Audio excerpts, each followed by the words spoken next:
deaf culture is very blunt and very bold. So if you're describing a person, a deaf person would, you say in English, obviously, you see that you're trying to describe like maybe someone that's a little bit overweight with dark hair and maybe has like a mole on their face, and in English you'd be like, oh, they're like average height with like brownish hair, and you try to avoid like the things that maybe are considered rude in English.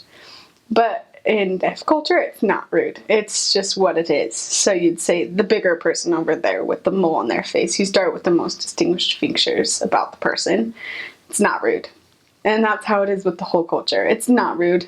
If someone's being silly or not understanding, you can just say, I don't think you're understanding what I'm trying to say. You know what I mean? Like, so that's an interesting thing with the missionaries, is actually it's a benefit when you're an ASL missionary, is you can be very bold with what you're saying. You know, I'm here because I want to teach you something that's very important to me, and my goal is for you to join the church because that's exactly what I want for you, because you're my brother, my sister, and I want you to have this. And that's considered polite. That's considered what you're supposed to do in deaf culture. You're supposed to be straightforward with your intentions and clear with what you're thinking and feeling. And I appreciate that about deaf culture. So definitely don't get offended by their boldness. Don't get intimidated. Speak your mind. Don't be rude, obviously, but be bold. Not overbearing, but bold. That's don't apologize all the time for your signing. They know you're learning.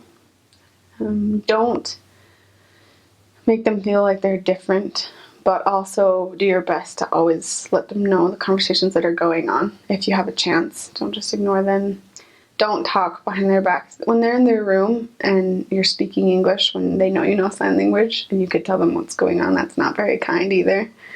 Sometimes they slip in the background just because people don't want to take the time to explain it, but at the same time, it's like, it's courteous.